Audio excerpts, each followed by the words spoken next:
Okay, so you want to hear about the royal family drama? Buckle up, because this is some next level stuff. It's all about William, Charles, and the looming specter of Harry and Meghan. I mean, can you even imagine those two back in charge? It's enough to give anyone nightmares, especially King Charles. The core of the problem? Helicopters. Yeah, you heard me right. Well, apparently, William has this habit of loading up his entire family, Kate, George, Charlotte, and Louis, into a helicopter, and it's driving Charles absolutely bonkers. He's begged William like dozens of times to stop. Why? Well, because Charles is terrified of a catastrophic accident wiping out the direct line of succession. He sees it as putting the entire monarchy at risk, a gamble he's not willing to take. And honestly, you can kind of see where Charles is coming from. The guy has lived through royal aviation tragedies before. It's not just some irrational fear. It's based on history. Every time that helicopter takes off with all those heirs on board, senior courtiers are apparently holding their breath. They call it the flying nightmare. And it's the one royal habit that could rewrite history in the worst possible way. But William, he's not listening. He sees his dad as being paranoid, stuck in the past. Well, he wants his family to live a normal life. And apparently, that includes zipping around in helicopters. This refusal to listen, this perceived arrogance, is what's really set Charles off. The whole thing came to a head earlier this year. Well, Charles, in what I can only imagine was a fit of royal desperation, demanded William sign a written statement acknowledging the risks. Can you picture that? Like some kind of legal disclaimer before a family flight? William predictably refused, flat out, apparently. His face went ice cold, and his response was sharp and dismissive. Sir Mike Stevens, the poor aide, who had to deliver the request, probably aged 10 years in that moment. This isn't just about helicopters, though. It's about loyalty, duty, and the future of the crown. In Charles's mind, William's defiance has made the unthinkable, a King Harry and Queen Meghan scenario, dangerously real. Imagine that headline. King Harry and Queen Meghan. It sounds like something out of a bad movie, but for Charles, it's a very real fear. And let's be honest, the palace still sees Meghan as a rebel queen in waiting. Well, she's got that Hollywood polish, that headline-grabbing power. Well, if Harry were to become king, she'd transform Buckingham Palace into a global spectacle, and not in a good way, according to the old guard. Some courtiers even joke darkly about a Markle monarchy. But nobody's really laughing. Well, the confrontation between Charles and William reportedly turned into a royal meltdown. Well, Charles exploded, his voice shaking, demanding to know why William refuses to acknowledge the risks. William, in turn, accused his father of overreacting and living in fear. Ouch. That must have stung, well, apparently. Charles slammed his hand on the desk and told William he was acting like a man who's forgotten what it means to be heir. William, red-faced, fired back, saying he's not a child to be lectured by a paranoid monarch. Sources say that line left Charles silent but seething. He's not used to being openly defied, especially by his own son. The tension has reached a dangerous level. Staffers are whispering that the relationship between Charles and William has never been worse. So, what started as a private warning has turned into a battle of egos, and the monarchy might be the real casualty. And get this, it's not just about the helicopters. Apparently, there's been tension brewing for years. The coronation was a total disaster. William showed up late, blaming some social media video he was filming. I mean, seriously? Well, your dad's coronation. And you're prioritizing clicks? Charles was reportedly livid, saw it as totally disrespectful, but he swallowed it. Then there's the kilt thing. Charles wanted William to wear full ceremonial garments, including a kilt, for parts of the Scottish service. William refused. Hates the kilt, always has, didn't care about tradition or symbolism. It took intense persuasion for him to finally agree, and Charles saw it as pity, not compromise. To Charles, it wasn't just about clothes. It was about undermining royal heritage. The king reportedly told aides he doesn't understand that tradition is power. Since that day, insiders say their relationship has never fully recovered. It's like the coronation, which was supposed to be this moment of unity, just exposed this huge rift between them. So, what's Charles doing about it? Well, behind the palace walls, his fury turned icy.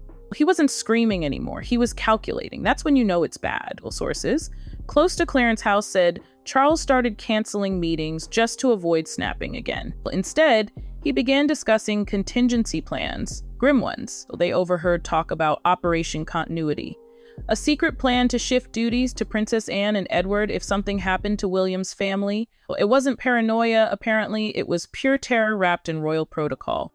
Charles even ordered new safety briefings, forcing palace aides to simulate what would happen if a helicopter went down. The results? Chilling. It would take less than 6 hours for Harry to be declared heir presumptive. 6 hours. This whole thing is putting Kate in a terrible position. She's stuck in the middle, terrified but trapped. She trusts William's judgment, but she knows Charles isn't being dramatic. One wrong move in the sky, and her entire family could vanish. Friends say she's quietly tried to persuade William to compromise, maybe travel separately sometimes, just to ease tensions. But William's pride is legendary. He hates being told what to do, even by his father. Kate's private pleas only made him dig in deeper. She allegedly confided in her mother, Carol Middleton, saying she felt torn between two kings, her husband and her father-in-law. If she sides with Charles, she looks disloyal. If she sides with William, she looks reckless. That pressure is starting to show. Insiders noticed her growing anxiety before recent public events, especially when helicopters are involved. She smiles for the cameras, but her knuckles turn white when she steps aboard. She's the peacekeeper, caught between a king's fear and a prince's ego. And deep down, she knows that if anything goes wrong, the monarchy's survival would rest on the worst possible replacement, Prince Harry. It's completely irresponsible for William to transport his whole family on helicopters, as some people have been saying for years. This entire conflict carries one haunting shadow. Diana, Charles's fear isn't just political, it's personal. The ghost of his late ex-wife looms over every conversation about safety, media, and risk. Everyone remembers that devastating car crash in 1997, how one tragic accident rewrote royal history forever. So when Charles warns about helicopters, it's not just a father worrying. It's a man who's already lived through the world, watching his family shatter in an instant. Those memories scarred him, and seeing William take the same risks triggers a visceral panic. Insiders say he's even mentioned Diana's death during private talks. "I won't bury another," he reportedly told a senior aide, but William's generation sees it differently. Freer, more modern, less haunted by the ghosts of the past. The younger royals crave normalcy. The older ones crave control. That's the real divide. The irony isn't lost on the palace. William once said Diana taught him to live life to the fullest. Now, that very lesson might be the one driving his father insane. It's a cruel echo. The mother's boldness reborn in the son, now turning the palace into a battlefield of grief, fear, and resentment for Charles. Every time that helicopter lifts off, he doesn't just see rotors spinning, he hears history repeating. The unspoken nightmare behind this whole situation is simple: despair. If something ever happened to William, Kate, and their children, the next in line isn't Princess Anne or Prince Edward, it's Prince Harry. And that reality alone keeps Charles awake at night. Imagine the horror. The same man who abandoned royal duty, trashed the family on global TV, and mocked the monarchy in his memoir, suddenly becoming King Harry. Meghan would be queen consort. The Sussexes, after all the chaos they caused, would inherit the throne they walked away from. That's why Charles's warnings aren't just emotional, they're existential. The monarchy's image, survival, and legacy would all collapse in the hands of the very couple who tried to dismantle it. Some insiders even call it the nightmare scenario. And the more William ignores the risk, the more it feels like fate is being tempted. Harry, for his part, has stayed quiet but not blind. Every headline about helicopter drama gives him a little more leverage. Every royal panic makes him more relevant again. And deep down, palace insiders whisper, Meghan is well aware of it. The thought of her stepping back into Buckingham Palace, not as an outcast, but as Queen Meghan, is the kind of headline that gives Charles literal shivers. At this point, the tension has reached fever pitch. Royal staff described the atmosphere as combustible. Every time the Wales family plans a trip, aides scramble behind the scenes, updating emergency protocols like they're preparing for doomsday. Even small talk about travel turns political. Charles's advisors are divided, Some say let William live his life. Others say he's gambling with the crown.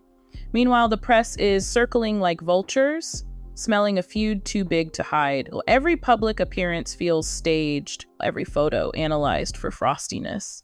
It's insane. And then Charles gets his cancer diagnosis. Talk about adding fuel to the fire. Apparently, he's been reduced to tears since making it public. One insider claims Charles even told Camilla he doesn't trust William's judgment anymore. That's brutal, the kind of rift that could tear the whole firm apart from within. I mean, you gotta wonder how much of this stuff is true. But the fact that it's even being reported, yikes. William, in turn, feels smothered. He believes his father's paranoia makes the family look weak. He's not my boss. He allegedly snapped during one private argument. Can you imagine saying that to the king? It's like total disrespect. After years of adoration following Diana's death, Charles was simply overwhelmed to learn that so many cared and wished him well, which is kind of sweet, but also doesn't change the fact that he's in a massive power struggle with his son. That single sentence really sums it up perfectly, doesn't it? This isn't just a father-son disagreement. It's a battle for control of the monarchy. And while the public sees smiles, handshakes, and photo ops, the truth behind those palace walls is chaos, resentment, and fear, the kind that could decide who wears the crown next or who loses it forever. So buckle up, because if this royal feud explodes any further, it won't just be a family fallout. It'll be the beginning of the monarchy's next major crisis. And this time, even the crown might not survive the crash. Seriously, a crash. Get it? Look, the thing is, this whole helicopter thing is just a symptom of a deeper problem. It's about tradition versus modernity, control versus freedom, and ultimately, who gets to decide the future of the monarchy? Well, Charles is clinging to the old ways, terrified of losing control. William wants to modernize, to be a more relatable royal, but he's coming across as arrogant and reckless. And Harry, well, he's just sitting back, watching the whole thing unfold, probably with a smirk on his face. He knows that every mistake William makes, every argument he has with Charles makes him look a little bit better by comparison. Well, it's a messed up situation, no doubt. You know, I almost feel bad for Kate. Well, she's trying to keep the peace, but she's caught between a rock and a hard place. She has to support her husband, but she also understands her father-in-law's concerns. It's a no-win situation. And what about the kids? George, Charlotte, and Louis? They're growing up in the middle of all this drama. Imagine what that's like. They're being flown around in helicopters that are causing a massive family feud. Their dad is at odds with their granddad. It's crazy. Well, honestly, I don't know how this is going to end. Maybe William will finally listen to his father and stop flying the whole family together. Well, maybe Charles will lighten up and let William live his life. Or maybe, just maybe, something terrible will happen, and we'll be looking at a King Harry and Queen Meghan. Whatever happens, one thing is for sure, the monarchy is in for a bumpy ride. And whether it survives or not,